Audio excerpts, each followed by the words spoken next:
आजच्या या चर्चेत आपण एका अशा पुस्तकाचा वेध घेणार आहोत ज्याने जगभरातील लाखो वाचकांच्या विचार प्रक्रियेत एक सकारात्मक क्रांती घडून आणली आहे. वेक्स किंग यांचं गुड वाइब्स गुड लाईफ हे ते पुस्तक. आपण नेहमीच सकारात्मक विचार करा असा सल्ला ऐकत असतो, पण प्रत्यक्ष आयुष्यात तो कसा अंमलात आणायचा हे फार कमी लोक सांगतात. नक्कीच. आणि या पुस्तकाच्या मुख्य सिद्धांतांकडे वळण्यापूर्वी मला लेखकाच्या आयुष्यातील एका विशिष्ट प्रसंगाचा उल्लेख करणं अत्यंत गरजेचं वाटतं, कारण हा प्रसंग समजल्याशिवाय त्यांच्या विचारांची खोली आपल्याला लक्षात येणार नाही. वेक्स किंग यांचं बालपण अत्यंत खडतर होतं. हो, मी वाचलंय त्याबद्दल. त्यांच्या आयुष्यातल्या सुरुवातीची 3 वर्ष त्यांचं संपूर्ण कुटुंब अक्षरशः बेघर होतं. ते एका निवारागृहात, ज्याला आपण हाऊसिंग शेल्टर म्हणतो, तिथे राहत होते. त्यांनी पुस्तकात स्वतःच्या बालपणीची एक अंगावर काटा आणणारी आठवण सांगितली आहे. ते फक्त 4 वर्षांचे असताना एकदा रात्री त्यांच्या निवारागृहाच्या पायऱ्यांवर आणि भिंतींवर त्यांनी रक्त सांडलेलं आणि काचांचा खच पडलेला पाहिला. बापरे. तिथे काहीतरी अत्यंत भयानक हिंसक घटना घडली होती. एका 4 वर्षांच्या मुलासाठी हा दृश्य अनुभव किती भयंकर असेल याची आपण कल्पना करू शकतो. त्यांच्या आईच्या डोळ्यातही प्रचंड भीती होती, पण तरीही अत्यंत धैर्याने तिने आपल्या मुलांना त्या काचांवरून आणि रक्ताच्या थरावरून सुरक्षितपणे वर त्यांच्या खोलीत नेलं. संपूर्ण रात्रभर खाली आरडाओरडा, भांडणे आणि किंकाळ्या ऐकू येत होत्या. अशा दहशतीच्या वातावरणात त्यांचं बालपण गेलं. या प्रसंगातील सर्वात लक्षवेधी आणि अभ्यासासारखी गोष्ट हीच आहे की मानवी अनुभव हे एका दुधारी तलवारीसारखे असतात. आयुष्यातील चांगले, वाईट आणि अशा प्रकारचे भयानक अनुभवच आपल्या व्यक्तिमत्वाचा पाया रचत असतात. मानसशास्त्रात आपण नेहमी पाहतो की असा तीव्र आघात एखाद्या व्यक्तीला पूर्णपणे उद्ध्वस्त करू शकतो. हो ना. किंवा तोच आघात त्या व्यक्तीमध्ये एक अशी विलक्षण आंतरिक ताकद निर्माण करू शकतो जी सहजासहजी तुटत नाही. वेक्स किंग यांच्या बाबतीत या संघर्षाने त्यांना कमकुवत करण्याऐवजी जीवनाकडे पाहण्याचा एक अत्यंत प्रगल्भ दृष्टिकोन दिला. याच भयानक अंधारातून मार्ग काढत त्यांनी महानता, किंवा आपण ज्याला ग्रेटनेस म्हणतो, ती शोधली. जर आपण याला मानवी अस्तित्वाच्या मोठ्या चित्राशी जोडलं तर लक्षात येतं की वेदना ही एक अशी अफाट ऊर्जा आहे जी आपल्याला नैराश्याच्या गर्तेत ढकलू शकते किंवा आपल्या सर्वोच्च क्षमतेपर्यंत पोचण्यासाठी इंधनाचं काम करू शकते. लेखकाने जाणीवपूर्वक हा दुसरा मार्ग निवडला. हा मुद्दा खरोखरच विचार करायला लावणारा आहे. वेदनेला इंधन बनवणं ही काही सोपी गोष्ट नाही, आणि म्हणूनच आजच्या या विश्लेषणाचा उद्देश खूप स्पष्ट आहे. सेल्फ लव्ह म्हणजेच स्वतःवर प्रेम करणं, या अत्यंत गैरसमज झालेल्या शब्दाचा खरा अर्थ काय आहे हे आपण आज उलगडून पाहणार आहोत. अगदी. सोबतच फक्त डोळे मिटून सकारात्मक विचार करणं पुरेसं का नाही, आणि लॉ ऑफ अट्रॅक्शन पेक्षा लॉ ऑफ व्हायब्रेशन किंवा उच्च लहरींचा सिद्धांत नेमका कसा आणि का काम करतो हे आपण आज समजून घेणार आहोत. तर आपण या प्रवासाला सुरुवात करूया. सेल्फ लव्ह हा शब्द आजकाल सोशल मीडियावर खूप ट्रेंडिंग आहे. हो, खूपच जास्त. पण अनेकदा त्याचा अर्थ महागड्या स्पामध्ये जाणं, स्वतःचे लाड करणं किंवा फक्त स्वतःपुरता विचार करणं असा संकुचित लावला जातो. लेखकाने या संकल्पनेला एका वेगळ्याच उंचीवर नेऊन ठेवलंय. पुस्तकात त्यांनी एका विद्यापीठातील प्रोजेक्ट लीडरचं अत्यंत चपखल आणि व्यावहारिक उदाहरण दिलंय. समजा आपण एका ग्रुप प्रोजेक्टची लीडर आहोत आणि आपलाच एक अत्यंत जवळचा मित्र त्या प्रोजेक्टमध्ये अजिबात काम करत नाहीये. म्हणजे तो फक्त वेळ वाया घालवतोय. हो, तो फक्त सोशल मीडियावर वेळ वाया घालवतोय आणि डेडलाईन्स पाळत नाहीये. अशा वेळी सेल्फ लव्ह म्हणजे मैत्री टिकवण्यासाठी त्याच्या चुकांवर पांघरून घालणं नव्हे.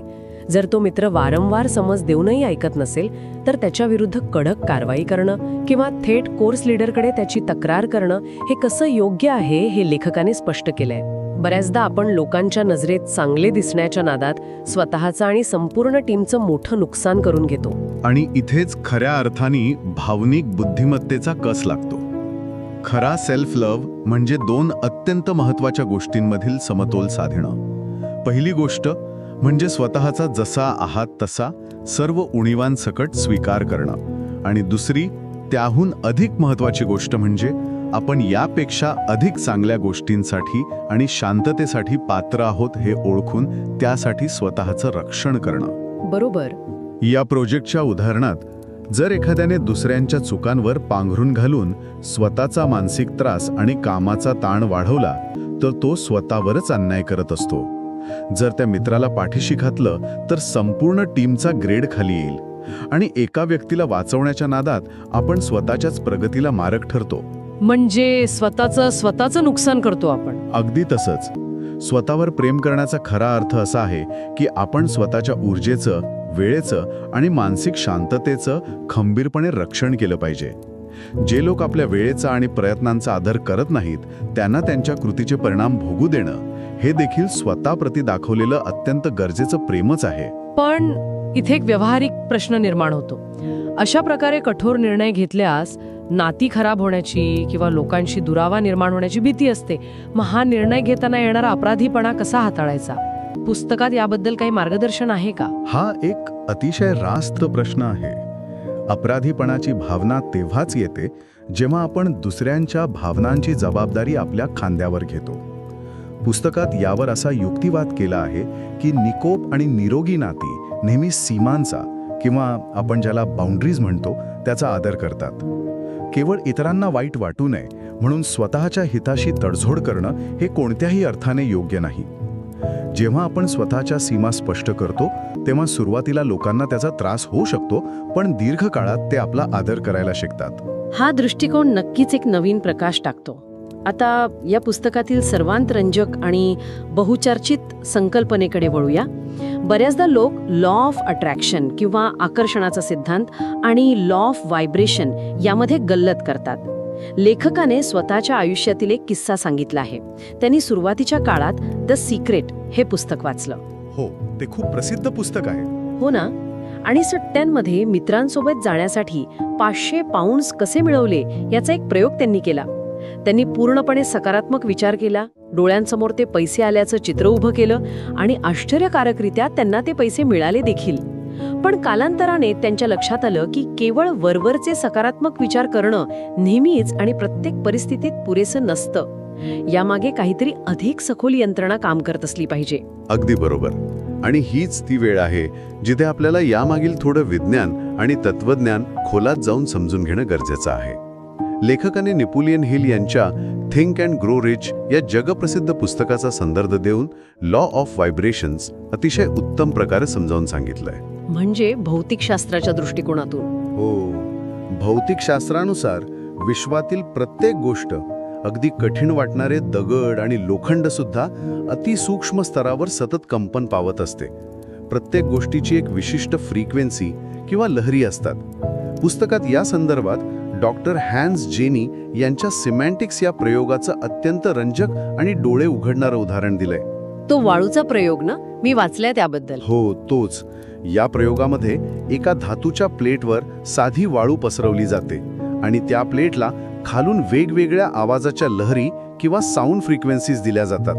जेव्हा आवाजाच्या उच्च आणि सुसंवादी लहरी निर्माण केल्या जातात तेव्हा ती अस्ताव्यस्त पडलेली वाळू स्वतःहून अत्यंत सुंदर, सुबक आणि गुंतागुंतीच्या भौमितिक आकारात जणू एखाद्या रांगोळीसारखी आकार घेते. क्या बात आहे. पण या उलट जेव्हा खालच्या स्तरावरील कर्कश आणि विसंवादी लहरी दिल्या जातात तेव्हा तीच वाळू अत्यंत ओबडधोबड, विस्खळीत आणि भयानक आकारांमध्ये विखुरली जाते. बापरे. म्हणजे आवाजाच्या लहरींचा प्रत्यक्ष भौतिक गोष्टींवर असा दृश्य परिणाम होतो. हे ऐकायला एखाद्या जादूसारखं वाटतं. हे जादू नसून शुद्ध विज्ञान आहे. आणि यावरून लेखक एक अत्यंत महत्त्वाचा युक्तिवाद करतात की आपण फक्त काय विचार करतो यापेक्षा आपण आतून काय अनुभवतोय हे जास्त महत्त्वाचं आहे. आपण ज्या लहरी किंवा व्हायब्रेशन्स विश्वात पाठवतो तशाच लहरी आणि परिस्थिती आपण आपल्या आयुष्यात खेचून आणतो. म्हणजे भावना जास्त महत्त्वाच्या आहेत. नक्कीच. आनंद, कृतज्ञता, शांती आणि प्रेम या अत्यंत उच्च पातळीवरील लहरी आहेत, तर राग, निराशा, भीती आणि द्वेष या अत्यंत नीच पातळीवरील लहरी आहेत. जर एखाद्या व्यक्तीच्या मनात सतत भीती आणि द्वेष असेल पण वरवर ती व्यक्ती मला यश मिळवायचं आहे असा विचार करत असेल तर तिची मूळ व्हायब्रेशन भीतीचीच राहते आणि साहजिकच ती व्यक्ती आयुष्यात विस्कळीतपणाच आकर्षित करते. हा मुद्दा अत्यंत स्पष्ट करणारा आहे. म्हणजे लॉ ऑफ अट्रॅक्शन हे इंजिन असेल तर लॉ ऑफ व्हायब्रेशन हे त्या इंजिनला चालवणारं इंधन आहे. अगदी योग्य उपमा दिलीत. मग जर एखाद्या व्यक्तीला स्वतःच्या लहरींची पातळी वाढवायची असेल तर हे सकारात्मक जीवनमान आणि सवयी कशा अंगीकारता येतील? लेखकाने यावर काही अतिशय सोपे आणि थेट शरीराशी निगडीत उपाय सांगितले आहेत. उदाहरणार्थ, जर आपण खूप निराश असू तर केवळ आरशासमोर उभं राहून खोटं हसल्यानेही आपल्या मेंदूत एंडॉर्फिन्स आणि सेरोटोनिन नावाचे आनंदाचे संप्रेरक कसे स्रवतात हे पुस्तकात नमूद केलंय. हो, मेंदूला फसवण्यासारखं आहे हे. अगदी. आपला मेंदू खरा आनंद आणि चेहऱ्यावरील खोटं हास्य यातील फरक लगेच ओळखू शकत नाही. त्यामुळे तो शरीराला शांत करण्याचं काम सुरू करतो. त्यांनी दिग्गज बॉक्सर मोहम्मद अली यांचं एक भन्नाट उदाहरण दिलंय. मोहम्मद अली नेहमी म्हणायचे, तुम्ही सर्वोत्तम आहात असे भासवा आणि तुम्ही नक्की सर्वोत्तम बनाल. म्हणजे जोपर्यंत तुम्ही खरोखरच जिंकत नाही तोपर्यंत विजेतेसारखा अभिनय करा, शरीराची भाषा तशी ठेवा आणि हळूहळू ती ऊर्जा तुमची वास्तविकता बनेल. हवी रणनीती आहे, पण उच्च लहरी निर्माण करण्यासोबतच त्या लहरी खाली खेचणाऱ्या गोष्टी टाळणं हा याच सकारात्मक जीवनशैलीचा दुसरा आणि तितकाच महत्त्वाचा पैलू आहे. लेखकाने विशेषतः गॉसिप, इतरांची निंदा करणं आणि नाहक नाटकीपणा म्हणजेच ड्रामा टाळण्यावर प्रचंड भर दिला आहे. हो, गॉसिप तर आजकाल सगळीकडेच चालतं. आणि तिथेच आपण चुकतो. मानवी इगो किंवा अहंकार नेहमी स्वतःला इतरांपेक्षा श्रेष्ठ दाखवण्यासाठी धडपडत असतो आणि त्यासाठी तो गॉसिपची मदत घेतो. जेव्हा आपण इतरांच्या पाठीमागे वाईट बोलतो किंवा त्यांच्या अपयशावर चर्चा करतो तेव्हा क्षणभरासाठी आपल्याला आपण मोठे झाल्यासारखं वाटतं, पण प्रत्यक्षात त्या नकारात्मक भावनांमुळे आपण आपली स्वतःची व्हायब्रेशन अत्यंत खाली खेचत असतो. याच संदर्भात पुस्तकात डॉक्टर मसारू इमोटो यांच्या पाण्याच्या प्रयोगाचा एक अत्यंत क्रांतिकारी दाखला दिला आहे. हो, हा प्रयोग मी ऐकला आहे. डॉक्टर इमोटो यांनी पाण्याच्या वेगवेगळ्या पात्रांवर काही शब्द लिहिले आणि ते पाणी गोठवून त्याचे स्फटिक सूक्ष्मदर्शकाखाली तपासले. त्या रेणूंनी अत्यंत सुंदर, चमकदार आणि बर्फाच्या स्फटिकांसारखे परिपूर्ण आकार घेतले आणि ज्या पात्रांवर मूर्ख, मला तुझा राग येतो असे नकारात्मक शब्द होते त्या पाण्याचे रेणू पूर्णपणे विस्खळीत, दूषित आणि दिसायला भयानक आकाराचे झाले. हे खरंच अकल्पनीय आहे. आता याचा विचार करा. मानवी शरीर हे 70% अधिक पाण्याने बनलेलं आहे. जर केवळ पात्रावर लिहिलेल्या शब्दांचा आणि भावनांचा पाण्यावर इतका मोठा संरचनात्मक परिणाम होऊ शकतो, तर आपण दिवसभर जे नकारात्मक शब्द वापरतो, जे गॉसिप करतो किंवा स्वतःला जे सतत दोष देतो, त्याचे आपल्या स्वतःच्या शरीरावर, पेशींवर आणि आरोग्यावर किती भयंकर परिणाम होत असतील. हे खरोखरच अस्वस्थ करणारं पण तितकंच महत्त्वाचं सत्य आहे. आपले शब्द हे फक्त हवेत विरणारे ध्वनी नसून ती एक प्रकारची शक्तिशाली ऊर्जा आहे जी आपल्या शरीरात सतत बदल घडवत असते. मग अशा वेळी एक मोठा प्रश्न उभा राहतो. आपण स्वतःला सकारात्मक ठेवण्याचा प्रयत्न करू शकतो, पण जगातील नकारात्मक लोकांचं काय? हा नेहमीचाच प्रश्न आहे. हो ना. जे लोक कायम आपली ऊर्जा शोषून घेतात, ज्यांना आपण टॉक्सिक किंवा विषारी लोक म्हणतो, अशा लोकांना कसं हाताळायचं? लेखकानं महात्मा गांधींच्या एका अत्यंत प्रभावी वाक्याचा संदर्भ दिला आहे. माझ्या परवानगीशिवाय कोणीही मला दुखावू शकत नाही. जे लोक आपल्या प्रगतीवर जळतात, विनाकारण टीका करतात किंवा आपल्याला खाली खेचण्याचा प्रयत्न करतात, त्यांच्याविषयी पुस्तकात खूप स्पष्ट आणि थेट चर्चा केली आहे. पण बऱ्याचदा आपण अशा लोकांच्या वागण्याने स्वतःलाच दोष देऊ लागतो. हा एक नैसर्गिक मानवी स्वभाव आहे की आपण इतरांच्या वागण्याचा दोष स्वतःवर घेतो. पण इथे लेखकाने एक अतिशय मार्मिक आणि मानसशास्त्रीय सत्य मांडलंय. जे लोक स्वतः दुखावलेले असतात तेच दुसऱ्यांना दुखावण्याचा प्रयत्न करतात. इंग्रजीत याला hurt people hurt other people असं म्हणतात. अगदी खरे. जेव्हा एखादी व्यक्ती विनाकारण टीका करते किंवा टोचून बोलते, तेव्हा ती टीका ज्याच्यावर केली जाते त्याच्याबद्दल नसते, तर ती टीका त्या बोलणाऱ्या व्यक्तीच्या स्वतःच्या असुरक्षिततेचं, अपयशाचं आणि आतील दुःखाचं लक्षण असते. त्यांच्या स्वतःच्या आयुष्यातील असमाधान ते दुसऱ्यांवर राग काढून व्यक्त करत असतात. त्यामुळे अशा लोकांच्या विषारी टीकेला स्वतःच्या अस्मितेशी जोडण्याची अजिबात गरज नाही. हे समजून घेणं खूप मोठी वैचारिक मुक्ती देते. हे तत्वदृष्ट्या मान्य आहे. पण समजा एखादी व्यक्ती अशा विषारी नोकरीत अडकली आहे किंवा अशा विषारी नात्यात आहे जिथून बाहेर पडणं सोपं नाही. कुटुंबाच्या जबाबदाऱ्या, EMI, आर्थिक प्रश्न असतात. अशा वेळी नुसतं विषारी लोकांपासून दूर राहा असं म्हणणं खूप वरवरचं वाटत नाही का? पुस्तकात या व्यावहारिक अडचणींवर काही तोडगा दिलाय का? हा अत्यंत वास्तववादी मुद्दा आहे आणि पुस्तकाने याकडे दुर्लक्ष केलेलं नाही. पुस्तक असं सांगत नाही की एका रात्रीत राजीनामा द्या किंवा नाती तोडून टाका. पण पुस्तक हे नक्की सांगतं की त्या परिस्थितीत राहिल्याने दीर्घकाळात होणारं नुकसान हे तात्पुरत्या आर्थिक सुरक्षिततेपेक्षा कितीतरी पटीने भयंकर असतं. एक साधं उदाहरण घेऊया. एखादा उत्तम दर्जाचं रोपटं जर विषारी आणि दूषित जमिनीत लावलं तर ते कितीही चांगलं असलं तरी कालांतराने ते कोमेजून जातच. हो, पर्यावरण खूप महत्वाचं असतं. सही असंच आहे. चुकीच्या वातावरणातून स्वतःला बाहेर काढणं हे धाडसाचं आणि स्वतःवर प्रेम करण्याचं सर्वात मोठं लक्षण आहे.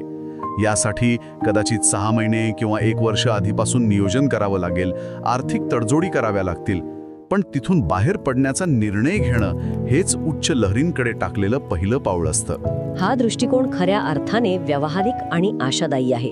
आता या नकारात्मकतेच्या आणि ऊर्जा शोषून घेणाऱ्या अजून एका मोठ्या स्रोताकडे वळूया. ती म्हणजे आपली स्वतःची इतरांशी केली जाणारी सततची तुलना. आजच्या सोशल मीडियाच्या जगात आपण सतत इतरांचं आयुष्य पाहत असतो. लेखकाने सोशल मीडिया आणि डोपामिन या रसायनाचा खेळ कसा चालतो ते अतिशय उत्तम प्रकारे सांगितलंय. तो तर आजकाल प्रत्येकाचा प्रॉब्लेम झालाय. अगदी. आपण जेव्हा सोशल मीडियावर स्क्रोल करतो तेव्हा मिळणारे लाईक्स किंवा नवीन माहिती मेंदूत डोपामाइन निर्माण करते, ज्यामुळे आपल्याला तात्पुरता आनंद मिळतो आणि आपण त्याच्या आहारी जातो. पण अडचण अशी आहे की आपण लोकांच्या आयुष्यातील फक्त सर्वोत्तम क्षण म्हणजेच हायलाईट रील्स पाहतो आणि स्वतःच्या खऱ्या सामान्य आयुष्याशी त्याची तुलना करून दुःखी होतो. बरोबर. याच संदर्भात लेखकाने बाह्य सौंदर्यापेक्षा आंतरिक मूल्य कसं महत्वाचं आहे हे सांगताना एक भन्नाट उदाहरण दिलंय. त्यांनी इंजिन नसलेल्या लक्झरी स्पोर्ट्स कारचं उदाहरण दिलंय. म्हणजे बाहेरून ती गाडी अत्यंत चकचकीत, महागडी आणि सुंदर दिसते, लोक तिचं कौतुक करतात, पण जर आत इंजिनच नसेल तर ती गाडी 1 इंचानेही पुढे जाऊ शकत नाही. बाह्य सौंदर्याचा हा फोलपणा आणि आंतरिक मूल्यांचं महत्त्व या उदाहरणातून अगदी स्पष्ट होतं. हे स्पोर्ट्स कारचं उदाहरण खरोखरच अचूक आहे. समाजाच्या अपेक्षांच्या आणि सोशल मीडियाच्या ओझ्याखाली न दबता आपल्यातील वेगळेपणाचा म्हणजे युनिकनेसचा स्वीकार कसा करावा हे समजून घेणं अत्यंत गरजेचं आहे. समाज नेहमी प्रत्येकाला एकाच साच्यात बसवण्याचा प्रयत्न करतो. विशिष्ट प्रकारे दिसणं, विशिष्ट वयात विशिष्ट यश मिळवणं. पण जर एखादी व्यक्ती सतत दुसऱ्यांच्या मार्गावर चालण्याचा प्रयत्न करत असेल तर ती व्यक्ती फक्त त्या गर्दीचाच एक भाग बनून राहील. स्वतःची अशी कोणतीच ओळख होणार नाही. बरोबर. आपला स्वतःचा असा कोणताही वेगळा ठसा उमटणार नाही. आणि या स्वतःला स्वीकारण्याच्या प्रवासात सर्वात महत्वाची गोष्ट म्हणजे स्वतःच्या चुकांना माफ करणं. आपण अनेकदा पाहतो की लोक इतरांना सहज माफ करतात, पण स्वतःकडून मात्र भूतकाळात एखादी चूक झाली की स्वतःला आयुष्यभर दोष देत राहतात. भूतकाळातील चुकांचं ओझं पाठीवर घेऊन आपण भविष्याकडे झेप घेऊ शकत नाही. स्वतःला क्षमा करणं हा स्वतःच्या मनातील स्पोर्ट्स कारमध्ये इंजिन बसवण्याचा आणि उच्च लहरींकडे जाण्याचा सर्वात प्रभावी मार्ग आहे. आणि इथूनच आपण या चर्चेच्या एका अत्यंत महत्त्वपूर्ण आणि शेवटच्या टप्प्यावर येतो. केवळ स्वप्न बघून, उच्च लहरींचा विचार करून आणि स्वतःला माफ करून सर्व काही साध्य होत नाही. नुसतं घरात बसून सकारात्मक विचार करण्याला काहीच अर्थ नाही. कृती किंवा ॲक्शन अत्यंत महत्वाची आहे. त्याशिवाय तर काहीच शक्य नाही. लेखकाने स्वतःचंच एक उत्तम उदाहरण दिलंय. त्यांचं स्वतःचा बिझनेस उभा करण्याचं स्वप्न होतं. हे स्वप्न पूर्ण करण्यासाठी त्यांनी आठवड्याच्या शेवटी होणाऱ्या पार्ट्या आणि मित्रांसोबतची कॅन्कुन शहराची अत्यंत आकर्षक ट्रिप कशी जाणीवपूर्वक रद्द केली हे त्यांनी नमूद केलंय. बऱ्याचदा आपण तात्पुरतं आणि अल्पकालीन सुखाच्या पाठीमागे धावतो आणि आपलं दीर्घकालीन ध्येय विसरून जातो. एका वीकेंडच्या पार्टीसाठी पैसा आणि वेळ खर्च करण्यापेक्षा तोच वेळ आणि ऊर्जा स्वतःच्या भविष्यासाठी गुंतवणं कसं फायद्याचं ठरतं हे त्यांनी स्वतःच्या अनुभवातून सिद्ध केलंय. अगदी बरोबर. आणि या कृतीच्या प्रवासात वेदना, त्याग आणि संकटही येणारच. पण या वेदनेकडे पाहण्याचा दृष्टिकोन बदलणं आवश्यक आहे. वेदना ही माणसाला खऱ्या अर्थानं बदलते. पुस्तकात एक अतिशय सुंदर विचार मांडला आहे की आयुष्य तुम्हाला तुमची परीक्षा पाहिल्याशिवाय आशीर्वाद देत नाही. खूपच सखोल विचार आहे हा. ज्याप्रमाणे सोन्याला स्वतःची चमक सिद्ध करण्यासाठी आगीतून जावं लागतं, तसंच मानवी मनालाही प्रगल्भ होण्यासाठी संघर्षातून जावं लागतं. याच प्रवासात पैशांकडे पाहण्याचा दृष्टिकोनही लेखकाने स्पष्ट केला आहे. पैशांकडे केवळ कागदाचे तुकडे किंवा भौतिक संपत्ती म्हणून न पाहता ती एक ऊर्जा आहे असं मानलं पाहिजे. पैसा स्वतःहून चांगला किंवा वाईट नसतो. तो फक्त माणसाचा मूळ स्वभाव अधिक ठळकपणे जगासमोर आणतो. म्हणजे जर माणूस चांगला असेल तर तो पैशाचा चांगला वापर करेल. अगदी तसंच. आणि शेवटी खरा आनंद हा बाह्य गोष्टींवर कधीच अवलंबून नसतो. मग ते नवीन घर घेणं असो, प्रमोशन मिळवणं असो किंवा वजन कमी करणं असो, तो आनंद आतून निर्माण होतो. लेखकाने थोर संत रुमी यांच्या एका अत्यंत सखोल विचाराचा संदर्भ दिलाय. की विश्व तुमच्या बाहेर नाही, तुमच्या आतच आहे. जर एखादी व्यक्ती स्वतःच्या आत शांतता आणि आनंद शोधू शकली नाही तर जगात कोणतीही गोष्ट तिला चिरंतन आनंद देऊ शकत नाही. किती सखोल आणि सुंदर विचार आहेत हे. तर आजच्या या पूर्ण विश्लेषणाचं आपण जर एका सूत्रात संकलन केलं तर आपल्या लक्षात येतं की खऱ्या आनंदाचं रहस्य काही मोजक्या पण अत्यंत प्रभावी गोष्टींवर अवलंबून आहे. पहिली गोष्ट म्हणजे स्वतःच्या विचारांच्या आणि भावनांच्या लहरी म्हणजेच व्हायब्रेशन्स ओळखून त्या उच्च पातळीवर ठेवणं. दुसरी गोष्ट केवळ विचार न करता ध्येयपूर्तीसाठी कृतीचा समतोल साधणं. तिसरी गोष्ट म्हणजे खऱ्या अर्थाने स्वतःवर प्रेम करणं, ज्यामध्ये स्वतःच्या शांततेसाठी आणि प्रगतीसाठी कठोर निर्णय घेण्याचाही समावेश होतो. हो, आणि चौथी गोष्ट म्हणजे नकारात्मक लोक आणि विषारी सवयींपासून जाणीवपूर्वक दूर राहून एक उद्देशपूर्ण जीवन जगणं. हाच तो मार्ग आहे जो माणसाला एका सामान्य आयुष्याकडून महानतेकडे घेऊन जातो. या सर्व चर्चेचा शेवट करताना मला एक अत्यंत महत्त्वाचा आणि नवीन विचार मांडायचा आहे, ज्यावर आपण सर्वांनी चिंतन करणं गरजेचं आहे. नक्कीच, सांगा. आपण लहरी आणि विश्वाबद्दल बोललो, पण आधुनिक विज्ञानातील न्यूरोप्लास्टिसिटी नावाची संकल्पना आपल्याला सांगते की आपले विचार फक्त बाहेरच ऊर्जा पाठवत नाहीत, तर ते आपल्या मेंदूची भौतिक रचना दर सेकंदाला बदलत असतात. आपण जेव्हा एखादा नकारात्मक विचार वारंवार करतो तेव्हा मेंदूत निराशेचे आणि भीतीचे मार्ग अधिक पक्के होतात. या उलट जेव्हा आपण कृतज्ञतेचा किंवा धैर्याचा विचार करतो तेव्हा सकारात्मकतेचे नवीन मार्ग तयार होतात.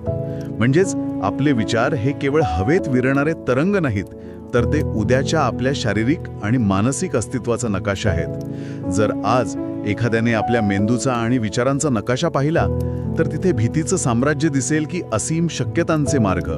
आपण आपल्याच विचारांनी रोज स्वतःला घडवत आहोत की उद्ध्वस्त करत आहोत यावर नक्की विचार करा. जर तुम्हाला हा व्हिडिओ आवडला असेल तर लाईक करा, शेअर करा आणि अशाच आणखी पुस्तके आणि कल्पनांसाठी किताबसारला सबस्क्राईब करा. धन्यवाद.